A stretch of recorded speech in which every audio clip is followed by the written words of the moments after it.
So Jake, tell me what a DSCR loan is. So a DSCR loan stands for debt service coverage ratio. So for someone like me who doesn't have a W-2 job and consistent salaried income, this is a non-QM product. And if I want to buy a investment property, all I have to do by using a DSCR loan is show that the debt service is less than the rent coming in. So essentially, if it cash flows, the bank will lend on a DSCR loan. Really? Huh, and so, you don't have to show any financials? No, there's no financials with through me. They're not assessing the borrower, they're assessing the property. Wow. Do majority of loan officers allow that? Yeah, for sure. Really? I would think, yeah. It's a great product for investors, obviously. Yeah. You know, if I had a job and I was moving into the home and just like a traditional buyer, they might not know about a DSCR loan because they don't really need to. But this is kind of a cheat code for investors. So when you do that though, do you have to make sure, like how do you make sure that the rent is higher? You would take comps or what would you do? Yeah, so the lender helps comp out what the rent is gonna be. Sometimes it's occupied and it's renting already. A lot of times it's not though. So you have to kind of show the lender what the rent will be. So if you wanted to do any sort of refinance with DSCR loan, you can refinance possible? Into a DSCR loan, yeah. So I'm actually buying a project right now. I'm not using a DSCR loan. I'm using a fix and flip product. So the renovations are being financed through the bank. But then in 6 months, when we take our cash out of when we refi, we're going to refi into a DSCR loan, and it's going to cash flow, and it's going to be fine. Wow, interesting. So you're an investor obviously right now, and you have also helped a bunch of other wannabe investors become investors for you being a realtor.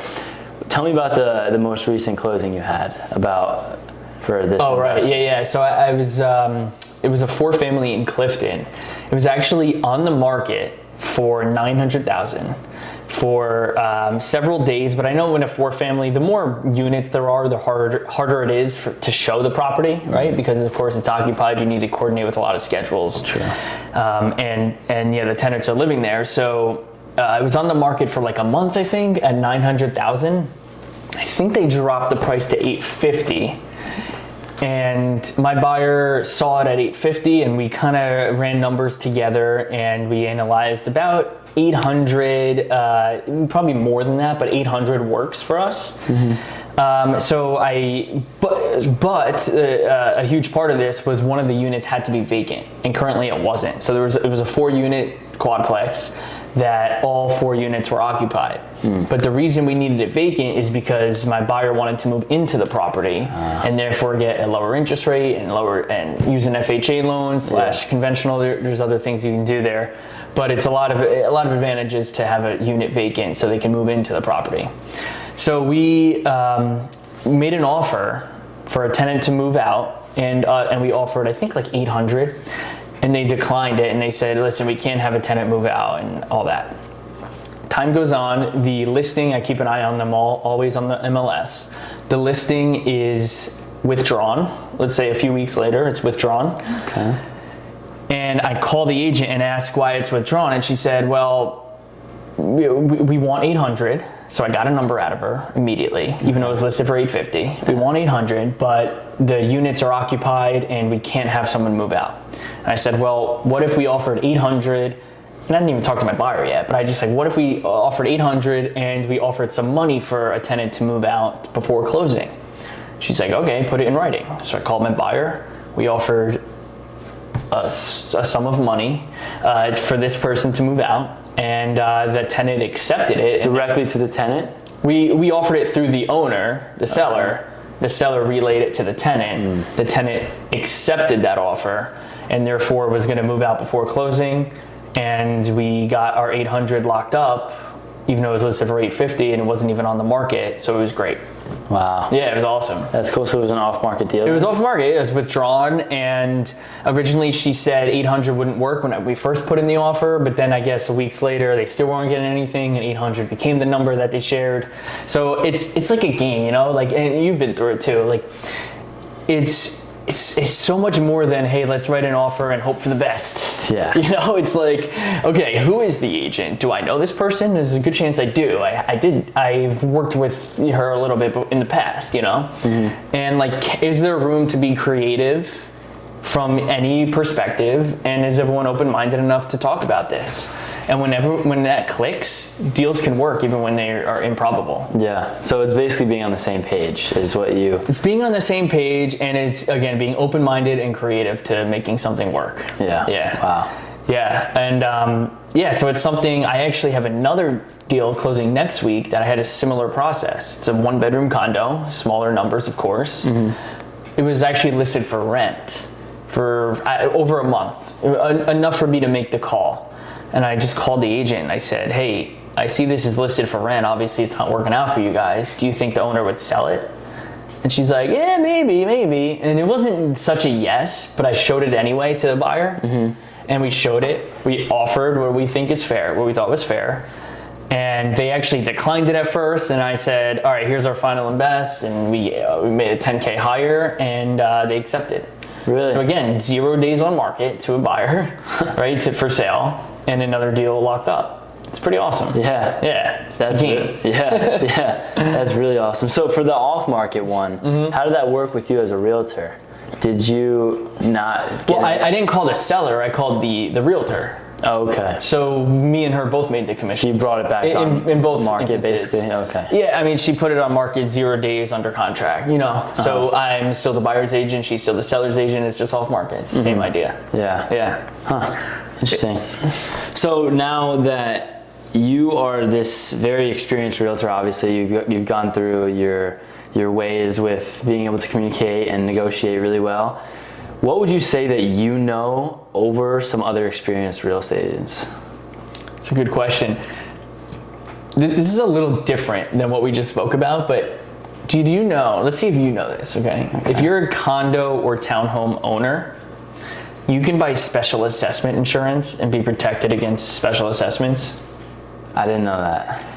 That was crazy is because I had a client that, you know about this, I had a client that backed out because of the special assessments. Because of potential special assessments. Yeah. And I don't know the exact details because I'm not an insurance expert, so I'm sure the premium goes up and there's a deductible. I'm sure it's not free is my point.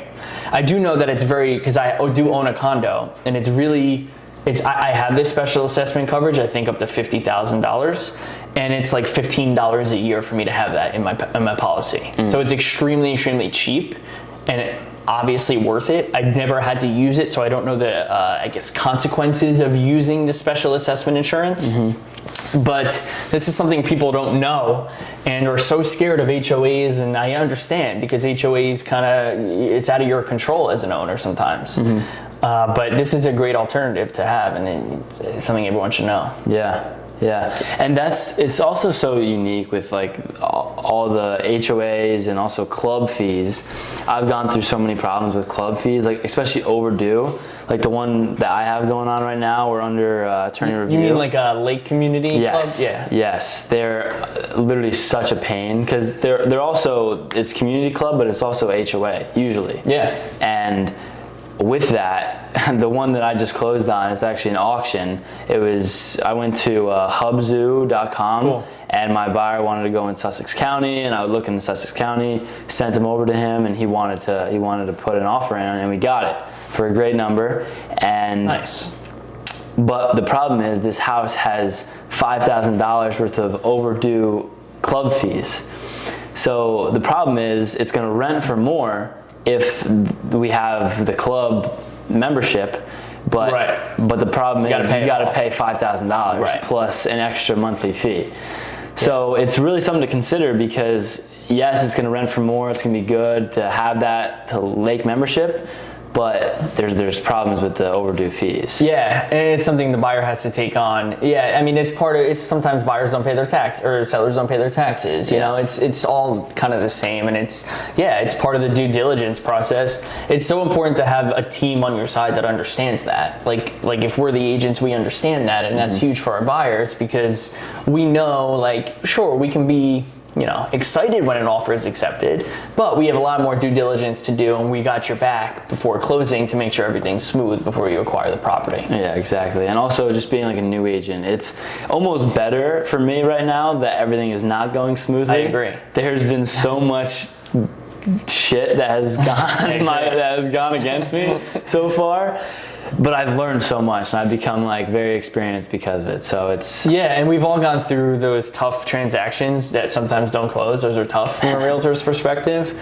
But you also get some ones like kind of my example is they were off market, no competition, just a phone call was able to make it work. So it's all as long as you're helping people, it all add out. Yeah, but that's the experience then too, because it's one thing that I've noticed is you almost can't give up on anything because it's always gonna there's like the executory contract in real estate. It's like a backup offer, and those sometimes go through. It's like a perfect example for what this basically is always never giving up, always being consistent and being there and calling and calling and calling. Even if you're annoying, there's like this thing in sales where on average you don't close a client until you reach out 4 times, you follow up 4 times. Yeah. So if that's what you have to do, whether it's get the client or to get the deal, that's what you have to do. Yep, it's true. And a lot of times the backup offers are the ones that win. A lot of times, especially in a market where buyers are putting in so many offers, getting so many offers rejected because they're not high enough, and there's all these 13 offers on a house. What's going to happen eventually is they're going to make this crazy offer on a home and win, and then they're going to be like, oh crap, this isn't what I want at this price. And they're going to go through the inspection, there's going to be a scratch on the wall, and they're going to bail. Yeah. It happens all the time. So if you don't win, and if you're a realtor for an agent, for a buyer that doesn't win, keep following up with the listing agent because it might be you next.